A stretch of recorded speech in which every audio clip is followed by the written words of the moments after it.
In this screencast, we are going to look at all of our payroll expenses and taxes. And the problem we're going to walk through to illustrate the accounting for payroll expenses is P9-4B, and that is in the textbook Financial Accounting Information for Decisions by John Wild. So our problem starts out that CBiz Co. has 4 employees. FICA Social Security taxes are 6.2% of the first $110,000 paid to each employee, and FICA Medicare taxes are 1.45% of gross pay.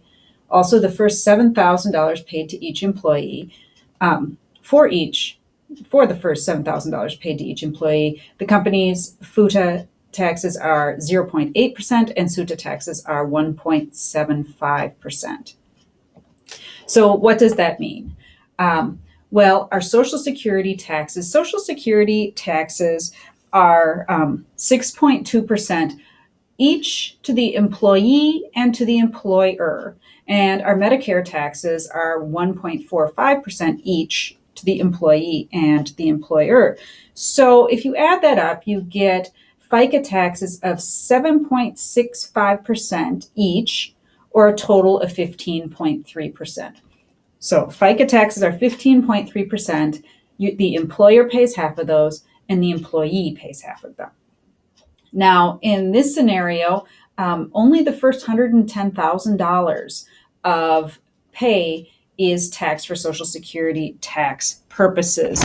That is set each year, and actually in 2015, the number is $118,500. It does increase due to inflation, or it's indexed to inflation, but we are going to continue to go with this $110,000. So FUTA taxes, this is your federal unemployment taxes. This is an employer tax. Employees do not pay this tax, just employers pay it. And SUTA would be your state unemployment taxes. And again, employees do not pay this tax, only employers pay this tax. So in this scenario, the company is going to prepare its payroll calculations for the week ended September 30th. And they have the following records for their 4 employees. They have 4 employees, Allie, Eve, Hong, and Juan. And they give the gross pay through 9/23, and Allie's earned $107,600. Eve has earned $36,650. Hong must have just started recently. He has only earned $6,650, and Juan has earned $22,200.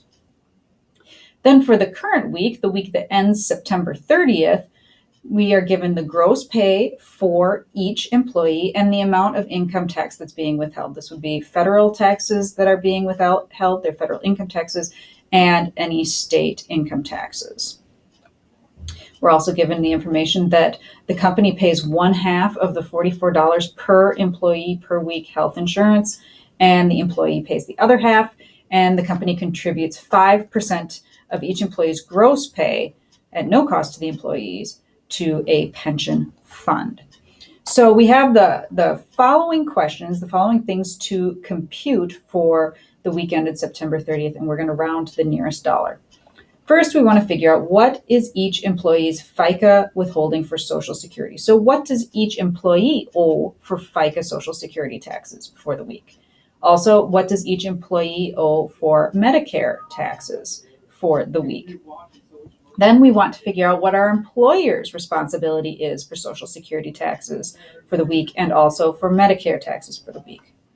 We're going to calculate FUTA taxes, the unemployment taxes for the employer, federal, and also the state unemployment taxes that the employer has to pay. Then at the end, we're going to calculate each employee's net take-home pay and the employer's total payroll-related expense for each employee. Now, I've already set up a little chart for us to use.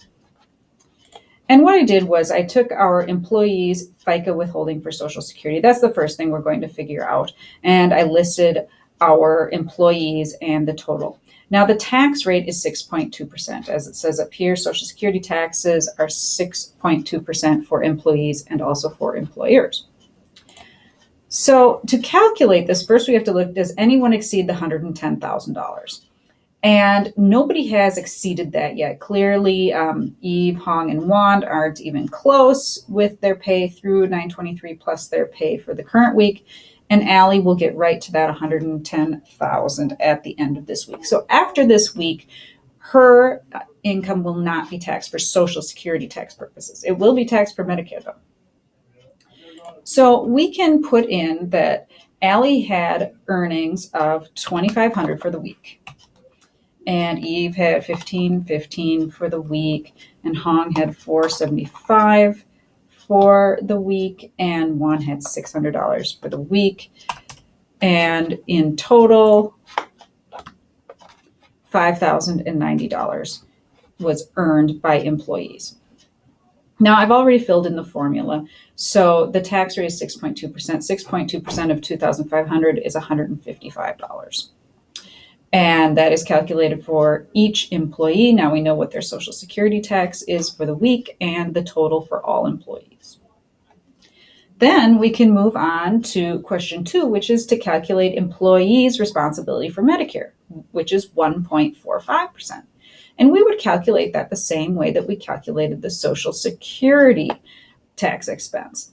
So for our employees, they need to pay 1.45% on their earnings. Same earnings, I had that fill in. Tax rate is 1.45%. So the Medicare tax for employees is, for Allie, it's 36, 2,500 times 1.45%, and so on. So now we've calculated our total FICA taxes for our employees. And so we can move on and we can look at the employer's responsibility. Well, the employer's responsibility is going to be exactly the same as the employee's responsibility because total FICA taxes are split evenly. That 15.3% is split evenly between employees and employers. So as far as the Social Security tax is concerned, the employer is responsible for the exact same amount, $155, as the employee is, and so on and so forth. So that was very easy to calculate. These are going to be the same numbers as we calculated for the employee. And the same thing happens with our Medicare taxes. Again, it's 1.45%. It's 1.45% for employees. It's also 1.45% for employers. So the employer has the same responsibility as the employee. In the case of Allie, $36 to the employee and $36 to the employer. So that takes care of the first 4 questions that we have. Now we can look at the federal unemployment taxes and the state unemployment taxes. And our federal unemployment taxes and our state unemployment taxes are only on the first $7,000 that's paid to each employee during the whole year. So if we look at our employees, Hong is the only one who has not hit that $7,000 threshold. Everyone else had their taxes paid, their unemployment taxes, the employer paid those much earlier in the year. So if we put in $7,000 and we put in this $6,650, that means there's $350 left that has not been taxed for unemployment for Hong. And so while Hong did earn $475 this pay period, only $350 will be taxed for unemployment tax purposes. At 0.8% for federal unemployment tax, that's $3. And for state unemployment tax at 1.75%, that's $6. So in total, the employer will be paying unemployment taxes on Hong of $9 for this pay period. In the next screencast, we will move further in this problem.